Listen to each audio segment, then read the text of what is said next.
Hi, welcome back. This will be chapter 15 of ShutterBug by Iriley. Uh,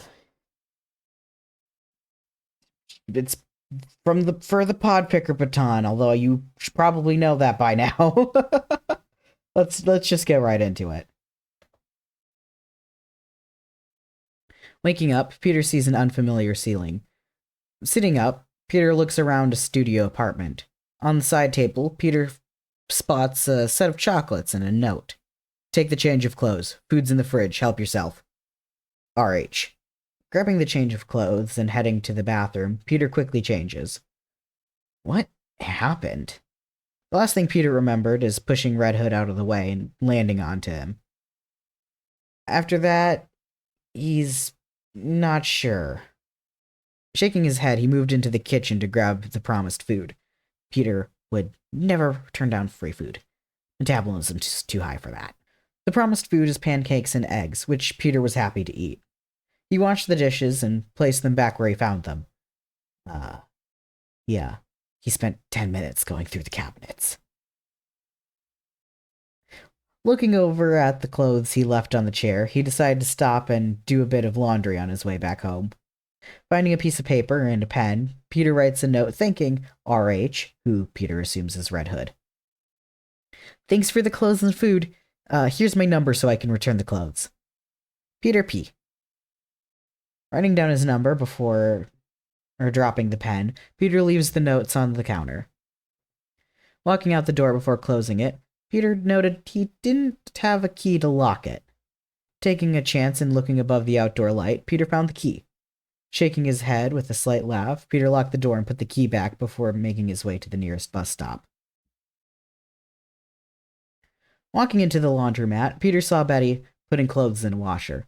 Hello, Miss Betty, he says with a smile as he places his clothes in the washer across from her. She turns and gives him a smile. Hello, dear. She turns to press a few buttons on the machine in front of her. Turning to do the same, Peter briefly hears her rummaging through her bag and a sneeze soon after.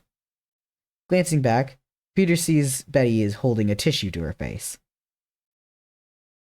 Bless you, he gets muffled. Thank you, in return from the older lady before smelling a sweet scent. Blinking, Peter can feel his eyes getting heavier by the second. Miss Betty, you gotta out of here. Something's wrong.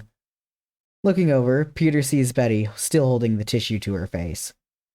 Slumping down on the machine next to him, Peter watches as 3 men in gas masks walk out from the back.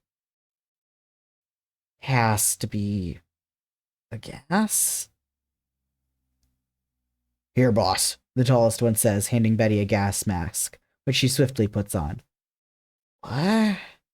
Peter slurs as they walk towards him, a shorter man pulling out rope as they bend to reach his level.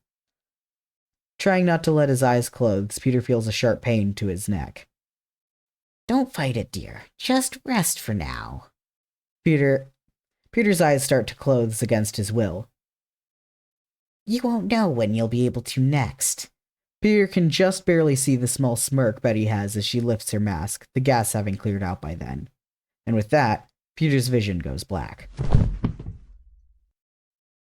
And here we have kidnapping counter. Number 1. Kidnapping number 1, guys. Yeah, so really, really short chapter. The kidnapping. I can't get over the freaking kidnapping counter. The kidnapping counter. I'm so happy that we have that.